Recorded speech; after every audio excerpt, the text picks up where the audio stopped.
this, to that. But now it's about a sense of responsibility to, you know what I'm saying, like the peeps, to the neighborhood. So now I got an organization called Hood Code. We got our 501c3. 1 second. All right. Before you go into your organization, you came home from your last bid. I just want them to know, how long did you not have a job before you decided to get into your organization? Oh yeah. So I came home. A good friend of mine, we did some time together, and we used to be talking about it. And he just was like, "Come on, man, like you're not going home and not hustling. What you gonna do?" And all of these things. And I didn't really know what I was gonna do. While I was in prison too, I was reading about the tech industry a lot. So I was thinking like, I'm gonna come home. I'm gonna be this big tech guru. I'm gonna do this. I'm reading about like these young 20-year-old kids starting companies. So I'm like, there's no way a 20-year-old kid is smarter than me. You know what I'm saying? So anyway, so I wanted to get into the tech industry. World, okay. So that's what led to my organizations, which we'll talk about. But hold on, what was your question again? Sorry. In other words, when you came home, the transition for you, as far as you're not wanting to hustle anymore, you want to focus on bigger and better things. You're trying to find a different avenue and a different way. How was that for you? Yeah, no, I remember your question now. Yeah, so when I came home, I'm trying to figure it out. I'm trying to get involved with different like things to expand my network, right, outside of street people. So, I'm getting involved with like different organizations. I'm networking, but things turned out to be more difficult than it was. So at the same time, I was fortunate enough to come home with a little financial cushion. Like, I was pretty decent when I came home. Plus, I got friends that were very generous, and you know what I'm saying, like I was able to still kind of be out and socialize a little bit, on a dime, without really having to dig into my situation. And it took like a year and a half, or maybe over a little more than a year and a half, before I had something stable, like a stable, employment. And I was just digging into my savings, digging and digging and digging. And that was causing anxiety. Like I was thinking about getting back into the street. You know what I'm saying? As time went on, I was thinking like, damn, like to the point where I was like reaching out to dudes and finding out like what was going on, right? Wow. Like to see like what avenue I was going to kind of get into. And, but fortunately, you know what I'm saying? I had got an employment opportunity like, a year and a half, maybe a little over a year and a half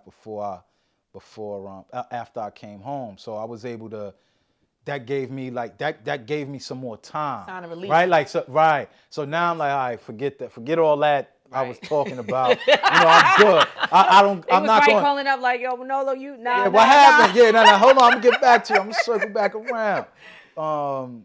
So now, I was able to like leave that, and now I was able to, support myself, you know what I'm saying, but by working while still trying to like figure things out. That took a lot of willpower.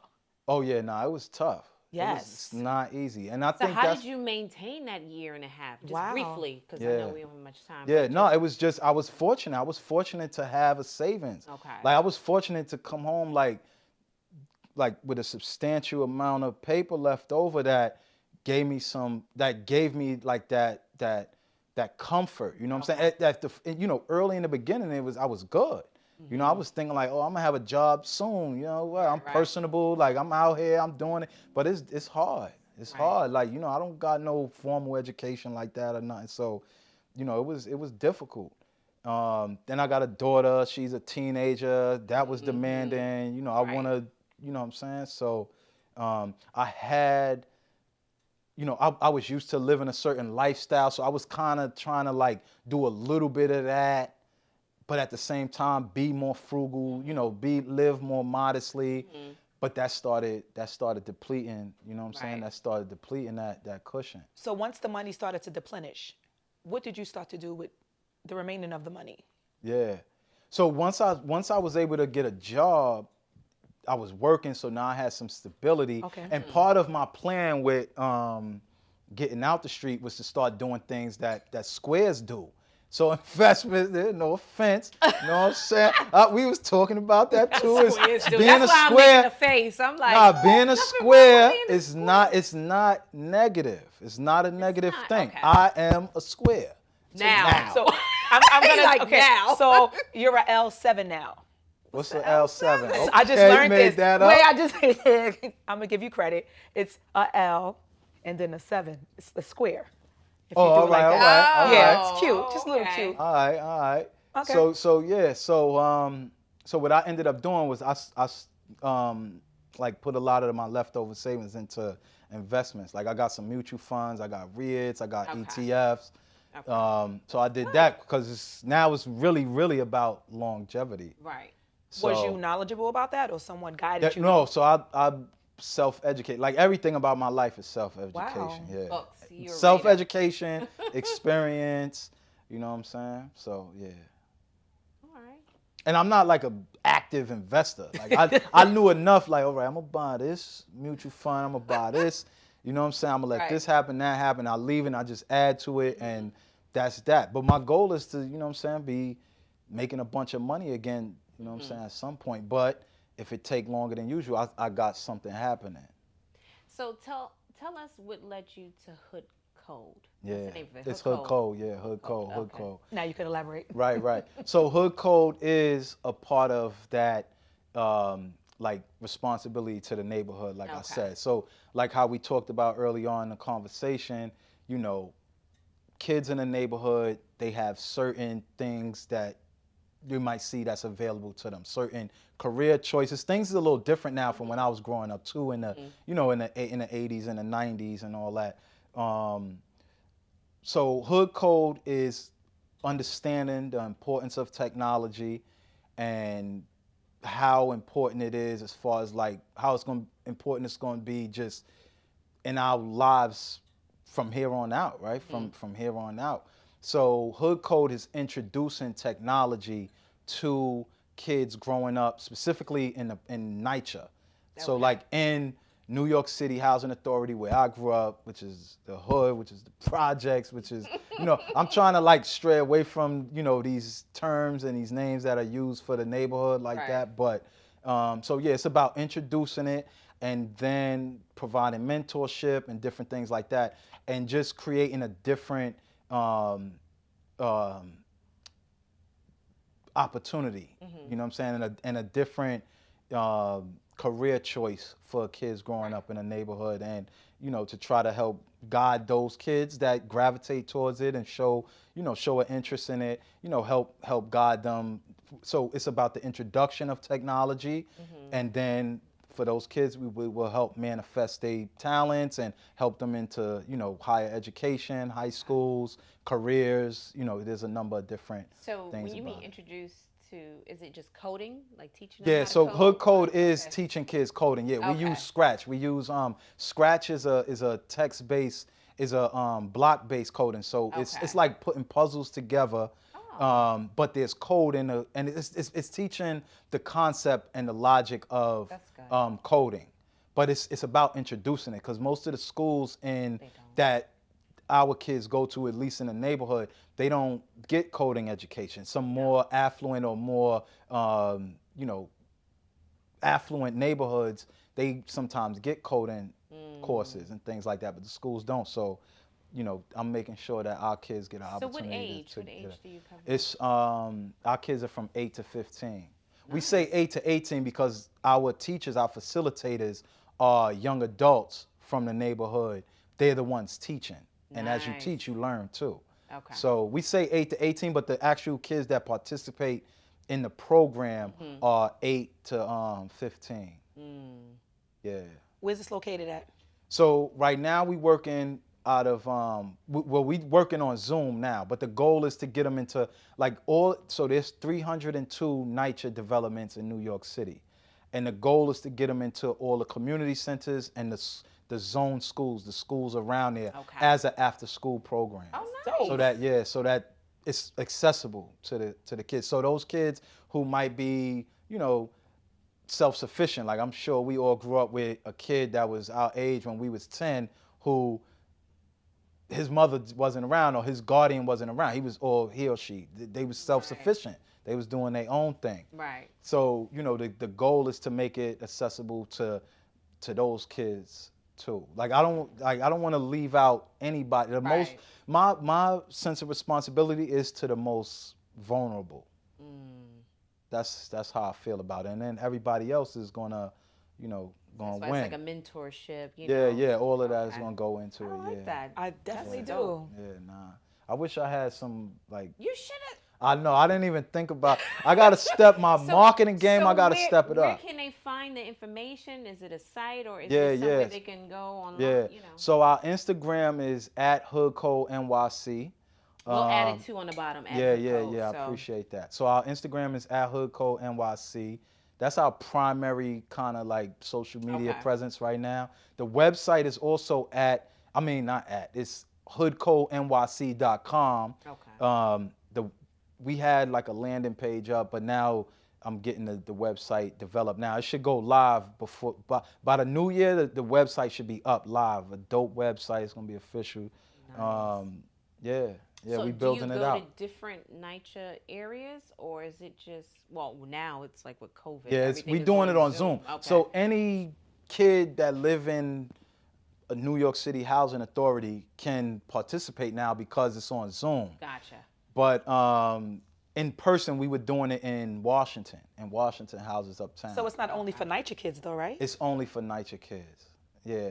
That's who my sense of responsibility is too. Okay, but you do have some kids. No, of course. No, listen. I want. Hey. No, let me tell you.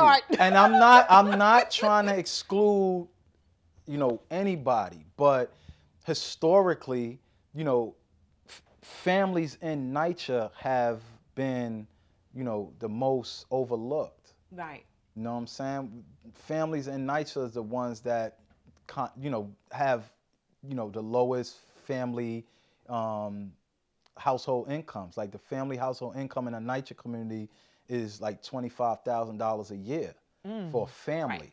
You know what I'm Even saying? less. Or sometimes less. Yeah. You know what I'm saying? And they just like NYCHA's dealing with a bunch of issues right now, and you know that's 400,000 or 500,000 people. You know what I'm saying? And like I think it's probably like a little over 20-something% of that number is kids. You know what I'm saying? So, you know, that's 50, 60,000 kids, 70,000, whatever the math is. So, yeah. That's dope. But I'll eventually make it available outside. But first, it's NYCHA. It's NYCHA. Like, and it's 302 different developments. So I got to tap into all of those first. And then, you know, now then we got cousins that live in NYCHA. Yeah, they on deck. If they got an address, if the kid address is NYCHA, you know what I'm saying? And through the form, everything they in. Okay. They in. Okay. Yeah, they in. That's dope. I grew up in NYCHA. You did? It was only 2 buildings, but it was still NYCHA. Which one you Same grew up in? Here with me. On Crotona Avenue in the Bronx. It was just 2 buildings, Murphy Projects. But I thought those were the dopest buildings in the whole wide world. We had a community center. Yeah. And in the projects. Right. And I will never forget the director. His name was Maxwell. God rest his soul. We had everything in there. I was in cheerleading. I was in swimming. I went to summer camp. He had every game you can name. We participated in everything. He coordinated the talent shows and the schools in the community. You couldn't tell me nothing. I had a trophy for everything. I participated in relay race because remember, I lived in the Bronx, 161st Street, where the new Yankee Stadium is at. That used to be the track field. Now they just moved it across the street. Right. You couldn't tell me nothing. I was Shatara. I was fast.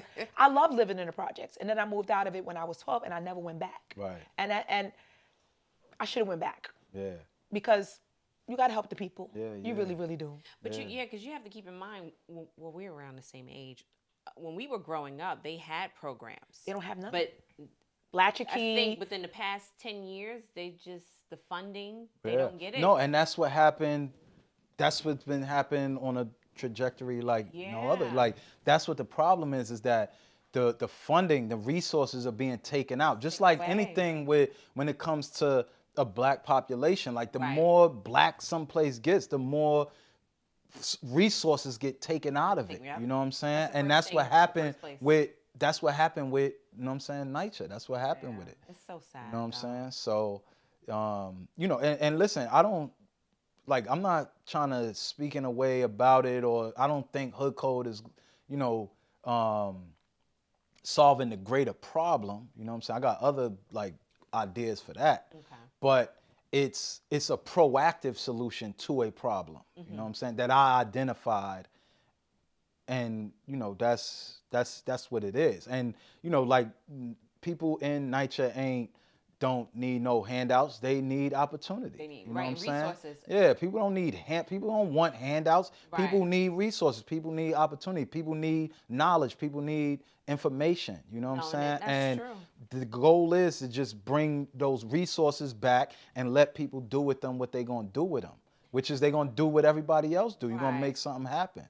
And it's a good development tool. Not to say they will all Right. turn out to be coders, right? coders, Yeah. but it's development-wise, it's No, of excellent. course. Yeah, You know? yeah. And them coming together and, you know, It's dope. having the same interests and yeah. working. I mean, I think it's For those kids that do take a liking to it and choose to, you know, get into careers in it, that could change their family's, like, financial legacy. You know what I'm saying? So, and that's the goal. That is the goal. Like, I'm monitoring kids that closely. You know what I'm saying? To where if it's a kid that like it, you know, we're going to work with them. If there's something that where I got to get them into, like, a more sophisticated program, I'm working on building those partnerships with more sophisticated programs. We get them into there, and we still going to be on deck for them, right? And then if they need help into colleges or whatever, you know, that's where our, you know, our funders and our partners are going to be playing a role in, because, you know, it's to help really try to get these kids into careers in it. And, you know, like I said, that has the potential to change I mean, that's an ultimate, that's like a result. You know what I'm saying? That's like a collateral, you know what I'm saying, result. So I think that's dope. I remember growing up, they had a program called Strive on the east side of Harlem. You ever heard of? Can't really recall. Strive, it was on 120th. But anyway, the program was funded through the government. The program basically kind of like prepare people as far as like interviews, resumes, you know, getting them ready for the workforce. That's still there, 123rd Street. Still there? Yeah, it's still running. Oh, yeah, I well, just had a conversation with damn, I can't even think. His name is Roy Castro, I think his name was. He's he's still there? Older Spanish dude. Yeah. I think he's like the chairman or something on the board. My mother Yeah, I sent just me spoke there to him. Yeah. when I was like 18, Nah, they there. 19. They doing the work. That's good, because, you know, in school, they don't teach that no more. Like, when we were in school, we was taught how to write a letter. Yeah. We was taught they're not doing any of computer that. skills. Yeah. We was taught how to Even do resumes. sewing. We was taught how to Cooking. do economics. Public school? Yes, economics. We had an economic class. Yeah. We did it all. We was taught so much in school, so we was pretty much hands-on in school. So we was taught how to learn how to write script. They don't do that anymore. No, they don't. It's not even a They requirement. don't teach you how to write script. Yeah. I remember I had to buy my daughter a book to like help her write script. Yeah. Oh, I don't even know how to write script. But No. you I grew up don't. in I know how to do my signature, You but grew- you- that's what you it. need. But you grew up in an era. Right now. No, I grew up. Yeah, we grew up. We grew up the same. I think I was just less, and I was a good student, but I think I just grew up a little less like school focused. Because you was focused on. Yeah. I was more into the. Menthols. What yeah, would you yeah. say? Yeah, mothballs. With mothballs. With Ambisol. Yeah, that's what I was focused on. And I used to be doing all types of ventures in school. Like, we used to be stealing, like, going to Toys R Us, stealing toys. I would come and sell them in school, sell the toys in school. Yeah. We was very entrepreneurial growing up. Yeah. I'm scared of this next generation, though. Yeah, I am. We just gotta pray. Yeah, I'm It's very nervous. tricky. I'm very nervous. You know? Even for the generation that's like right underneath us. I don't know. What were we? X? We're X? No. Generation X? You might be like millennials, yeah. No, we ain't. we I'm not. a millennial. Yeah, he I'm the is. beginning of Oh. millennial. Right. I'm the first So we're millennial. X. Yeah, okay. Y'all X? Y'all Gen X? Generation X? X? Yeah. I thought Generation X was behind me. No, You are that's behind- Gen, I'm behind that's you. Gen Zen or I'm something. behind. Oh. I am Yeah. behind you. I'm older than you. Yeah, I meant I thought you would be ahead of me, but No, we are. So we're Generation X. So we're right after baby boomers. So that's why 82 is millennial, I think. Like yeah, anybody like born in 81 or 82 82, is right. millennial. Millennials, right. I'm a millennial. Yeah, he is. Technically, You ain't that far now. No. I'm like Maybe 5 a days from year. I'm Yeah. 5 days I made it a millennial. Yeah, you in the 80. Yeah, I'm Generation X. I'm after you. No, you're still part of that Okay, great. Generation Look. X. Yes. So the Thank you. reason why I brought it up is because growing up, we were guided by baby boomers. So we, with the whole going to work and education's important, and now it's like how you say you went outside. We used to walk the block too. We used to walk outside from freaking the Bronx all the way to Harlem. We was on bikes. We interact. We played in the PAL. We had all these activities. Our kids now, they don't want to do anything. They want to stay in the house. Yeah. You They don't kind wanna of do gotta anything. force that a little bit. Yeah. Yeah, you definitely gotta force that. Because we didn't have cell phones. Yeah. We didn't have We weren't computers. distracted like that.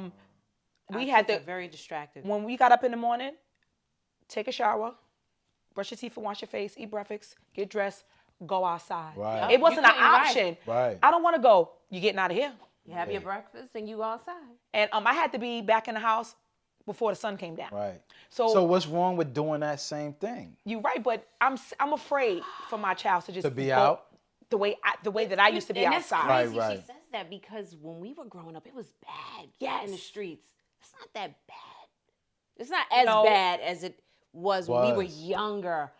I lived in a building where it was a rapist. I lived in a building where Larry Davis was held captive. Get out of here. Yeah, we couldn't leave the building. Get out of here. My thug On boo. lockdown for like 12 hours. Wow. Yeah. 12 yeah. hours. It was scary. Yeah, so it's just I mean, you got to take some risk in life. You know what I'm saying? Yeah. Even with your kids. Like, I get it. I get the, the concern, the protectiveness, but you gotta do it. You know what So I'm saying? I'm For loosening your up. mental I allow health my and son. knowing, like being aware of like A little bit. how allowing kids to stay indoors Right. and interact only with technology, how it's affecting them. You gotta be willing to kind of like You have to build your social skills. Yeah. You have to go. you have to, yeah. Even with the school being closed virtual school for a year, Yeah. I didn't like that. Yeah. No. Every opportunity that said school was going to open, I said, "Oh, you going?" No, because you getting out of here. You not sitting in this house all day. I said, "What time you in school?"